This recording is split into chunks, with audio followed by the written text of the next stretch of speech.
Hello, and welcome back to Parley. This prompt was written by vampbug. Hope you'll enjoy listening. It's about their Jumpstart custom packs. These have a Humans Matter theme to them as well. If you're not familiar with this, the idea is that they're half mini Magic the Gathering decks, and they're each one color. And so you kind of mix and match two halves and get a kind of emergent mix and matchy deck. Lots of variants, and they can be played a little like a cube if you're familiar with those. The idea is kind of a limited environment where there's only very restricted cards available, and so vampbug, as the game designer in this case, can choose what kind of experience you have in that format. Is there a lot of card advantage? Are the decks really consistent? Is there a lot of combo? Is there a lot of Humans Matter stuff? So that's one of the themes in here. Each of the packs is, again, it's a single color, and they have some, well, one card we'll get to in a minute that has a Humans Matter theme, and then all the packs have a lot of human-type creatures. So it's really easy to get those to work no matter which combination of packs you get, but there will be emergent strategies that come from those combining together. They all also have a second theme, like a meaningful second sub-theme or game plan of their own. And these are all also, in my opinion, cleverly chosen to interact with all of the other ones. It's really, really cool. But as you'll hear as vampbug starts talking about it, that might sound like really cool, but sort of simple and manageable. But it's like not though, and so we'll get into it. Vampbug says, Jumpstart custom packs for review again. I'm almost done making 2 packs for each color, but boy is this a bigger project than I expected. Yep. Since last Parley, where you reviewed the 2 green packs of Aristocrats and Werewolves, and helped with picking a Zendikar dual-faced landspell for the Red Giants pack, I've edited all those and made a bunch more, so let me show you, and there's a link.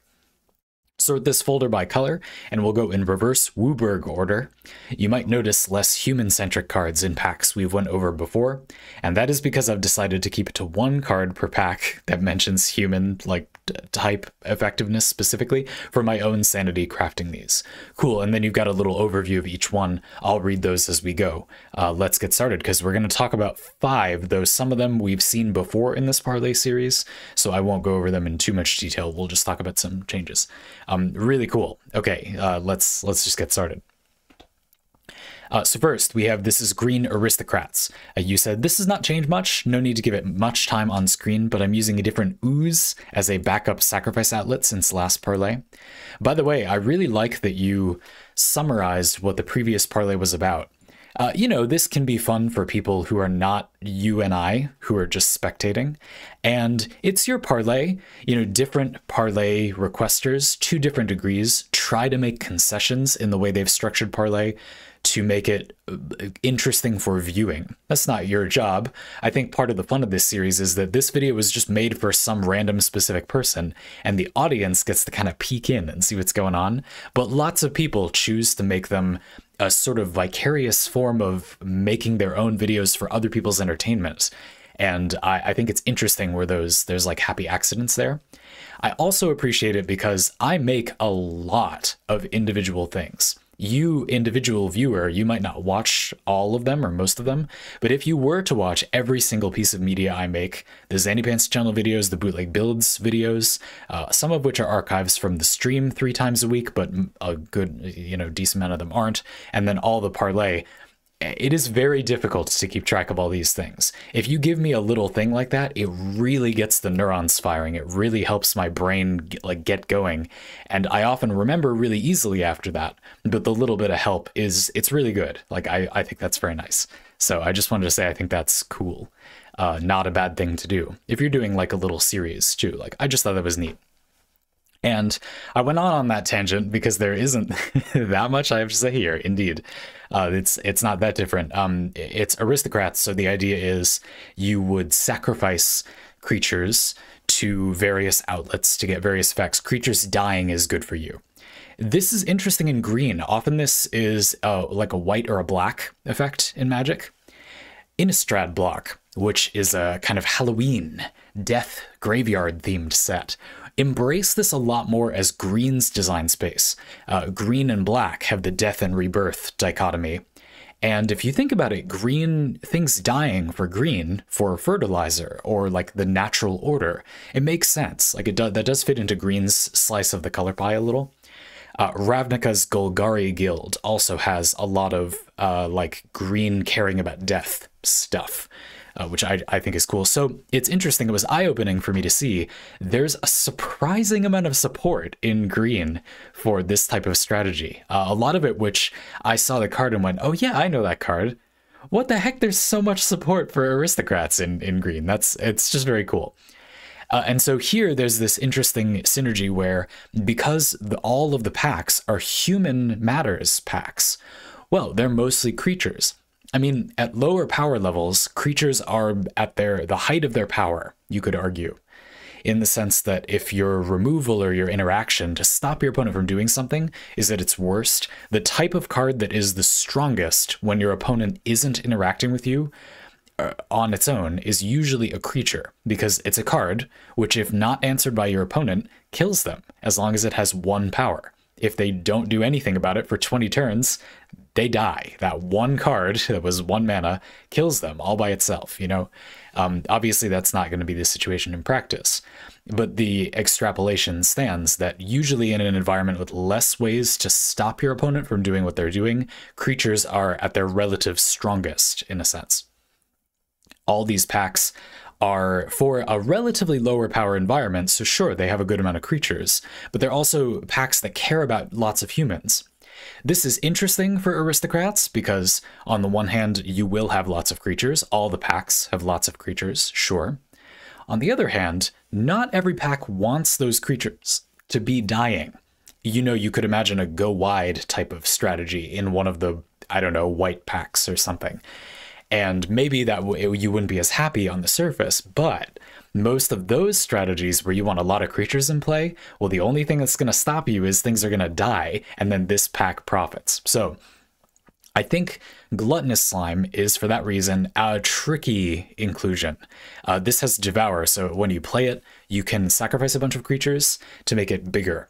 This can be used to answer removal. Let's say you have 3 or 4 little humans and your opponent does something that kills a bunch of creatures, or there's a particularly bad combat for you or something. It's got flash. You can play this, eat a bunch of your humans, and get a big slime. It works in a way, but you don't really get the benefit for them dying as per se. A lot of these are like sacrifice outlets. You want to sacrifice things, but I'm not entirely convinced that there's enough stuff in here that benefits you when they just die. It's just like if you go wide, you can cash that in for some benefits. This is a simple example. This is Morbid, what if a creature died this turn trigger. When it comes into play, if a creature died this turn, you return a creature card at random from your graveyard to your hand. It's like a weird, worse Eternal Witness, but it has much better stats. And I think that effect is very strong in this type of format. What, are you going to return a non-human? You know, usually it'll be a human if it's a random creature. So I'm sort of into it, but I also feel like this pack might have a somewhat low power level in another sense, which is that some of the cards let you go wide in a really powerful way. And those are really good. Like, I expect this card to be really strong. It's a 4/1 and with reach, and a 2/2 for 5 in this format is probably pretty good. There's also, I just saw it a minute ago, the thing that's like, yes, this guy. It's a 1/1 with training. When it attacks with another creature that has more power than it, it gets a 1/1 counter, and it summons a 3/1 alongside it. I suspect in this format, this card is very strong, very good. But they're kind of just good. I'm not as sold on the theme overall. It might play better than I think it will. Certainly having good, strong creatures is good, but I'm not as sold on the aristocrats angle with this one. Anyway, you had said you didn't want to talk about it quite as much, so I will move on to the other ones. But for what it's worth, I'm actually not feeling as good about this one right now. I might go back and look at it previously, just for my own interest. Let's move on to the second one. This is the other green pack, Green Werewolf pack. Also has not changed much, you say. Slightly more instant speed plays to transform these old werewolves. So the idea with werewolves to refresh people's memories on the gameplay loop, because you might not play against them that often, is basically that if no spells are played on a turn, then at the end of that turn, or beginning of the next turn, all the werewolves transform. And then if 2 spells are played, they transform back into humans. That's how they did like the day-night thing. In practice, this means that what you have the most control over is on your turn, you play no spells, and then just pass. Your werewolves transform, your human werewolves transform into werewolves.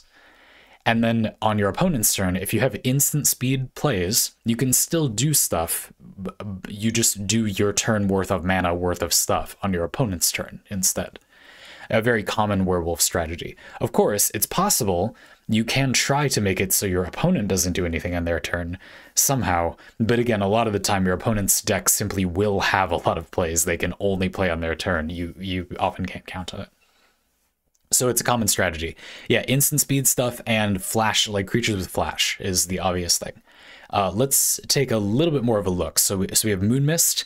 This is just a good, it doesn't really count as an instant in this case because when you play it, it does transform all humans. You don't need to play it on your opponent's turn for it to do that, but it's still an instant. This is a very strong combat trick in a deck with a lot of werewolf stuff. Another thing that's noteworthy about this is that it prevents all combat damage that would be dealt this turn by creatures other than werewolves and wolves, but it still prevents combat damage. You could still use that profitably with creatures that are not werewolves. You can attack with all your humans, like the other half of your deck that is some other pack that isn't werewolves. And your werewolves can do big damage, and your humans are safe. You know, you can still just use this as a fog. No damage happens this turn. For 2 is still perfectly fine. And this pack also has Bala Ged recovery, so you can get it back once. I think this is very strong indeed, generally, but also in this pack specifically. At the same time, it's not too strong. There are only 3 transform werewolves. Now, it doesn't have to have them be a transforming werewolf. It can still be stuff like this, Weirdo. This is a 1/1 for 1. You can pay 4 to make it a 3/3, and you draw a card, and it becomes a werewolf. So it'll work with Moon Mist, even though it's not specifically a werewolf. Like the flip kind of werewolf, transform kind of werewolf. So yeah, this is really good. What is this? I may not know this card.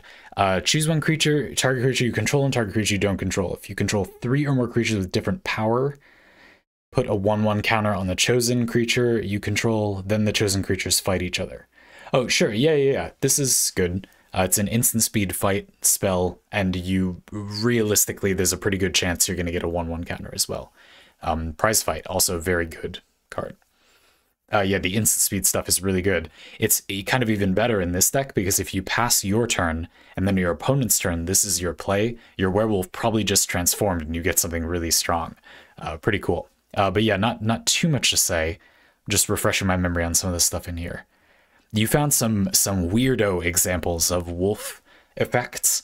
This is a interesting life gain card. It's a 6/6 for 6 that counts as a wolf, and you probably gain 6 life when you play it. That's good in this format. This is huge in this format. And I was mentioning before flash creatures, Briarpack Alpha, this is a monster. You give something 2/2 when it comes into play. It's a 3/3 with flash for 4. Pretty good. 3/2 with flash and reach for 3. That's not half bad, eh? This has got a good amount of instant speed stuff. Another flash creature. What is this? Did I see this before? It's a 4 mana 4/3 with flash. Enters the battlefield, you discard a land, and you get a 2/2 green wolf. What? This is nuts. This is the nuts. In this format, it's like fine normally. What the heck is that? That's crazy. Okay. Yeah, this is good. But you see what I mean? Like, does this measure up? You know what I'm trying to say? Anyway, moving on to pack 3. Red Giants pack has changed its human lineup dramatically. Yeah, this one is really different. Now sporting a bunch of self-tap synergies and giants that tap your other creatures. The curve has possibly went all out of whack, but do look at all that.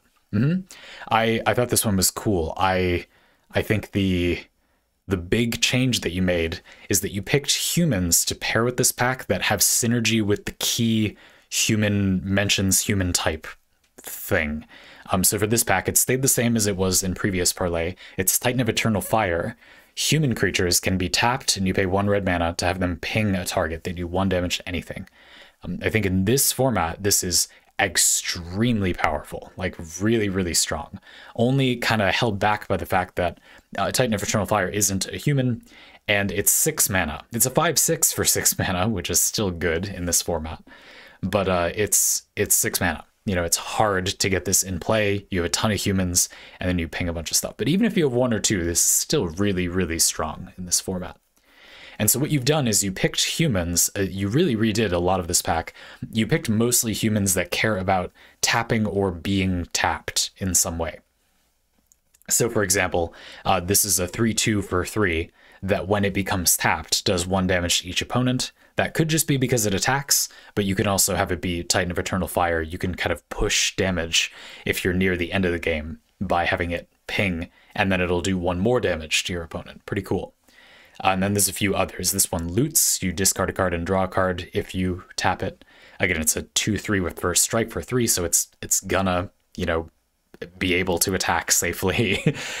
They're functional cards, but you still made it so they, you know, have something good to do with synergy in the deck. Yeah, I think this is cool.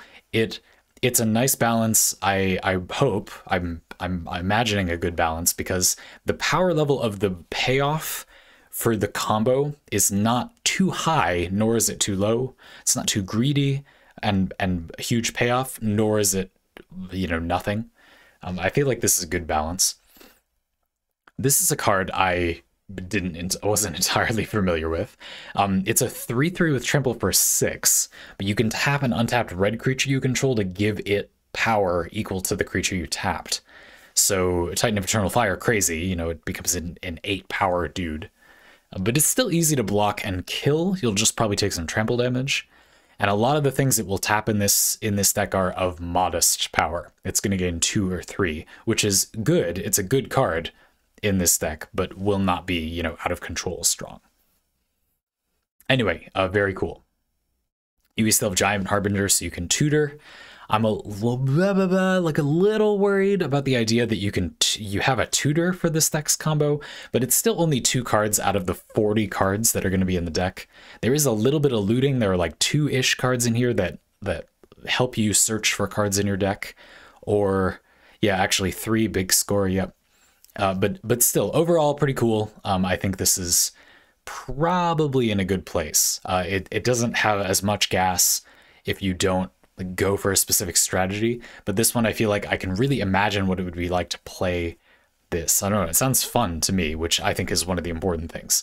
No sense playing it safe if they're not fun. They've got to be fun and then, you know, make them feel fair against each other.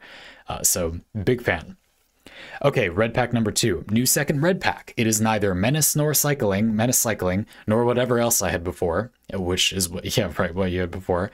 Was an interesting attempt to kind of get menace and cycling at the same time, but there wasn't much of a happy medium between the two. There weren't a lot of cards that did both. It is now warrior tribal / 4+ power matters. I think it turned out very neat. This is cool. There are a lot of cards on theme that fit the criteria. You have a mix of human warriors that have 4 power and cards that are a warrior and could conceivably hit 4 power while playing the deck. For example, this is a 2/1 for 2. It counts as a human and a warrior. And when another creature enters play under your control, it gets +1 power and trample till end of turn. So if you play 2, it will be 4 power. You have some other stuff like this, 3/3 for 4, and when it or another human enters the battlefield under your control, creatures you control get 1 power, so this would go up to 4 anytime you play another human. This is the strategy's human card. It also, though, has a warrior type card. Kargan Intimidator. What a weird place for this to come up. This is a human. I was so excited when I saw this. It's a 3/1 for 2. That says cowards can't block warriors, creature types. Cowards cannot block creature type warriors. No creatures are creature type coward except for changelings, I guess. But then you can pay mana on this to give things buffs. It can get +1/+1. You can make a creature a coward, and you can make a warrior have trample. Really, really cool. I like this. This is a really fun version of a lord effect. A certain creature type gets like a boost universally, but this one isn't just they all get +1/+1. It leads itself to a certain strategy. I think that's very cool. I like this card generally, was already a fan. This is the perfect home for it.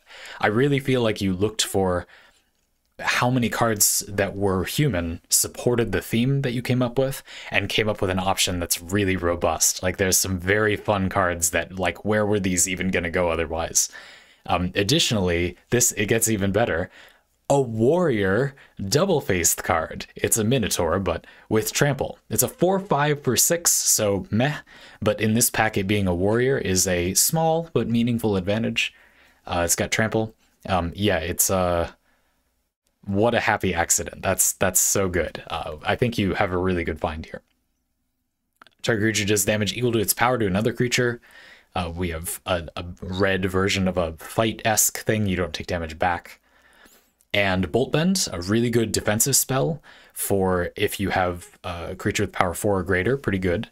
There's a card in here that's like you get to loot if you have power 4 or greater at the beginning of combat. This is good. It's also not a warrior itself, but it's a human at least. So I was impressed by that. Is it? No, this is just that suspend lightning bolt. Yep. And then, yeah, there's a couple of warriors that are like awkward creature type, but they're one of the 2 creature types that do something good. This one can throw a boulder at your opponent, but it's a 4/3 with reach for 4. There's a little bit of reach in the strategies. I really like how you took care in each of the packs to make it so there was something there to help the game end if things are going well, but then the board is just clogged, right? Like it's a high creature environment, like really high creature environment. A good amount of the removal or spell-like effects in these packs, they are on creatures as well. And so you did some good work to make sure that the board doesn't just get clogged. Someone has kind of clearly won, but the game isn't over. This is a difficulty magic, and if you get into thinking about it, kind of a lot of games have, you know? And I think that in this pack, as well as others, you did a good job having there be some form of reach. They're not the ability reach, like your opponent is almost dead and you've kind of won, but there's a ton of creatures on the ground and you want to kill them. There's a way to do it in these packs. You know what I'm saying? You did it. The audience knows what I'm saying now, hopefully. This one, it's, you know, some damage to the face, maybe trample, so a little bit of direct burn, for example.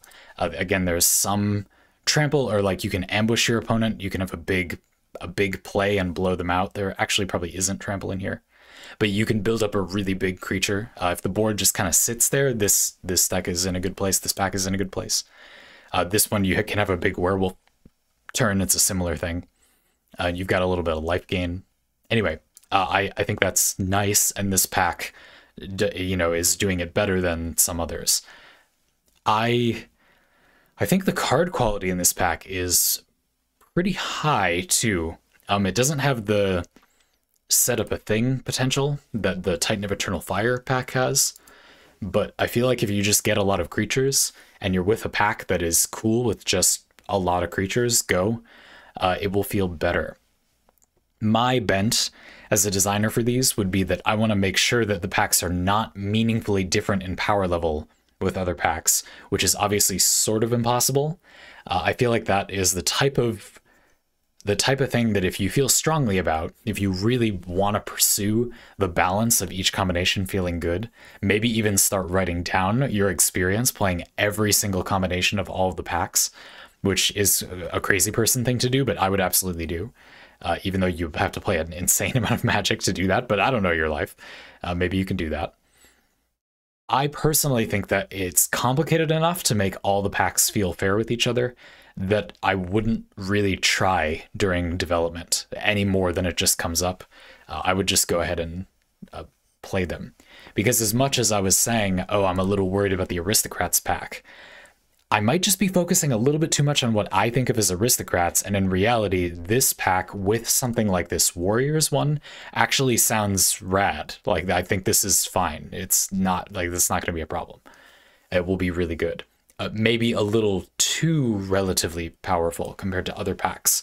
These battle cry type effects where all your creatures get a boost, combined with getting multiple bodies from several of these cards, may be overwhelming when these two packs are together, but not so much when it's with other packs. That's my concern, but what are you going to do? I don't think that these are particularly misguided cards to include, though.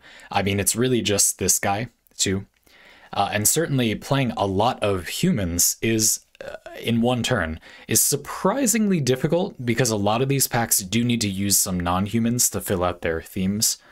And so it's like you have humans, you will trigger this effect, but it's not like you can just drop 4 humans and get an absurd like overrun effect or something on your opponent. I think that many of these packs have a healthy balance where you have enough, definitely, to trigger the effects, but it's not like... Also, there's very few really cheap creatures in these packs. You have a healthy amount of 2-drops, but we're not going crazy. If you just skim through what we've looked at, they'll have like maybe 1-drop and some 2-drops, and the curve makes kind of sense. We'll talk about that in a minute. But you can see that you would have to have a very specific hand to be able to suddenly drop like 3 humans in one turn, which helps keep these kinds of effects that don't just benefit you for having humans, but give you a bonus if you could suddenly just barf a bunch onto the board. That helps keep these in check. I actually think that's pretty balanced in this format. Now for the... For this particular pack, I feel like the curve looks really good, but we will go back and talk a little bit about the curve in the giant humans pack. Indeed, this is one where part of the concern is that there are very few giants that are not expensive, right? It's a creature type that is full of chonks for the most part. And so there's a concern that the curve is going to be too high. Now, to some extent, I feel like that's kind of fair. This has a very good way to pressure the opponent if it can endure the early game. So another question would be, can it? You know, is it able to survive through the early part of the game enough to warrant having a higher curve? It's got removal. Now, one piece of removal, your squash, does have the concerning prospect of having a giant in play first. And so, you know, until you have the giants, until you've survived, it's not good removal. So that's tricky. I'm not necessarily saying that's bad, but it's something to think about. And then you have 2 burn spells, like small burn spells. Alongside there's a lot of pinging your opponent, but really this, to me, feels a little bit like a control deck in a way. You want to hold the board, and then if there's a stalemate, they die. And you can still put some early pressure on them, like the things that will you know, tap and then you do a little damage to your opponent will pressure them early a little bit. They'll have lost some life, hopefully, and then later on you can finish them off. So it's got a clear game plan. It doesn't have... This is our only 2-drop that's proactive, and it is a 1/3. Then we've got a bunch of 3-drops that are reasonable, like good, I think, 3-drops. And then 4-drop, 5-drop, 6-drop, you've got plenty of stuff to do in that range. So I don't know. I mean, if anything, it makes me feel like some more 2-drops. That is the thing that objectively is different compared to the other strategies, but it might be that you want this to feel like it has a slightly different rhythm to the other ones. Another thing to consider is that you could get your 2-drops from the other strategies. You know, we talked a little bit on the previous parlay about how one of the nice things about using the double-faced cards that have a land on the back in these packs is that it allows you to give the pack a variable land count that adapts to what the other packs have. In other words, you can have the packs all have 8 land, which is what you chose to do, I saw. They all have the same amount of land, even though some of them clearly want a little more than others. This pack probably wants more lands than other packs. But the thing is, when you combine it with another pack, if this is one of the 2 packs you have, you can just play the 2 double-faced cards as lands, and then your land count has changed from 16 to 18.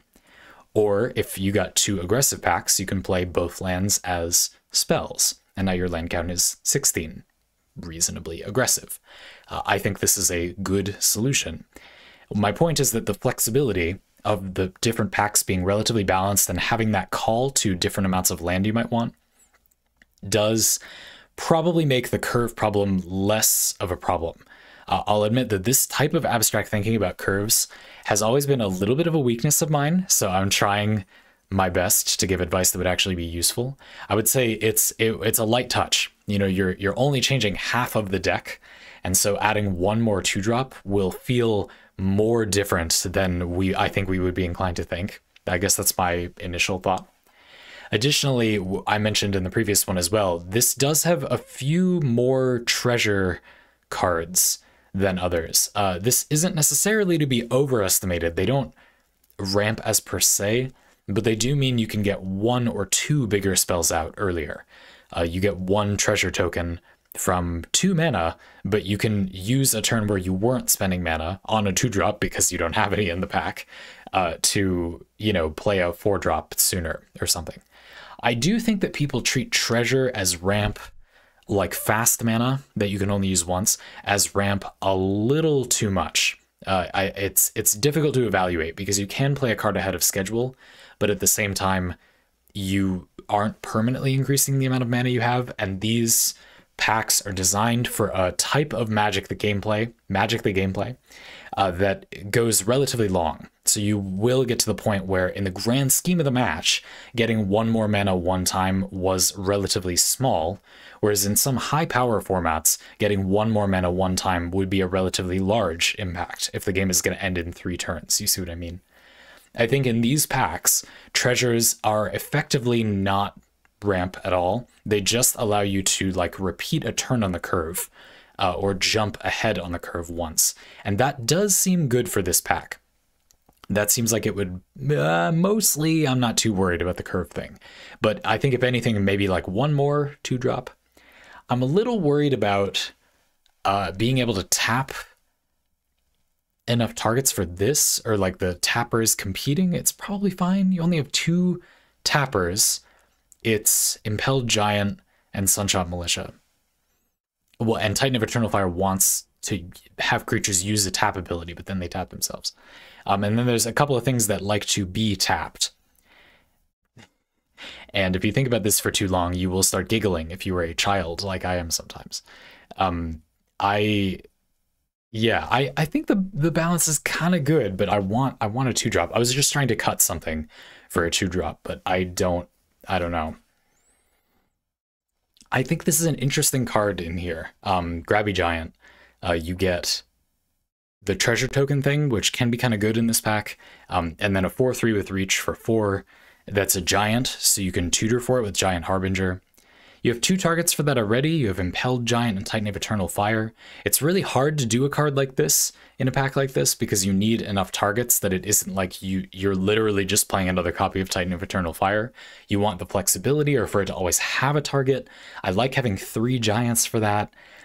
I really wish this was a giant tribal spell. You know, that thing they did in Lorwyn where some spells said creature types. Oh, that would be nice in here. But I don't know. This card does feel a little awkward to me, but at the same time, I kind of get it. It has reach. It gives you a way to recycle like lands, I guess.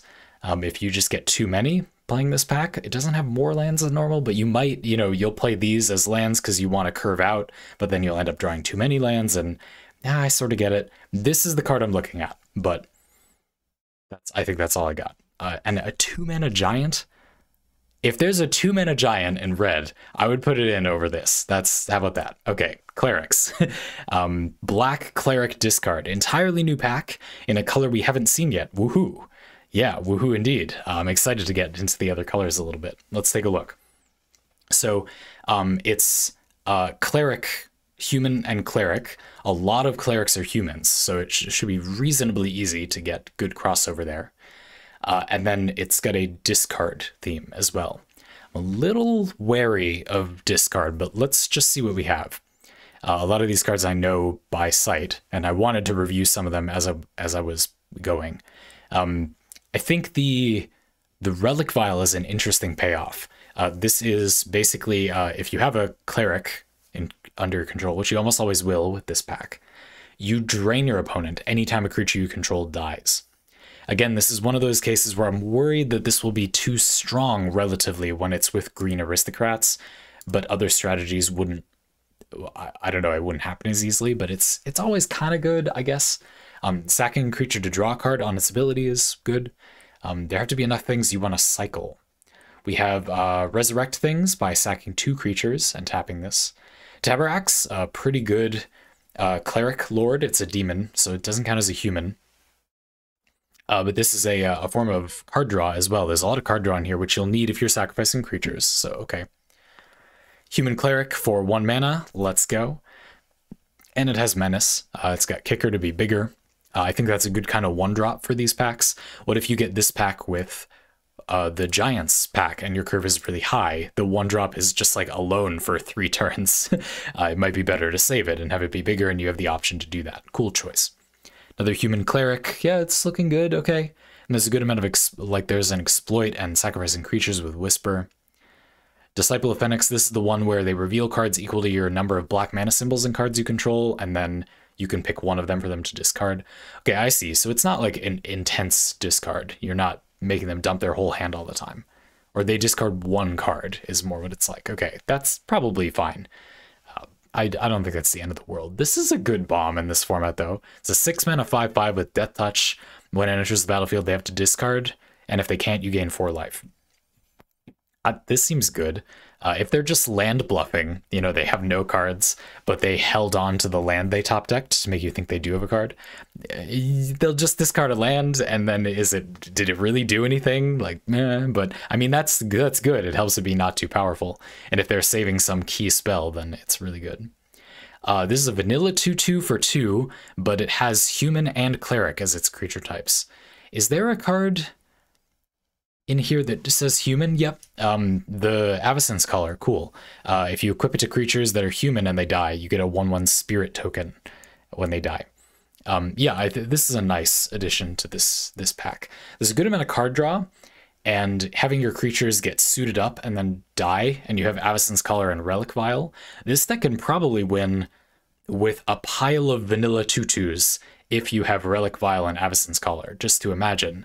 But it takes a reasonable amount of mana to do that. You have to play these cards, and then you need to be equipping this for 2 every time. So there are some concerns that it isn't, you know, going to be the cheapest thing in the world. I think that helps balance it out. I think this is in a good place. I was worried about the discard thing, but that's a lighter theme here, I think.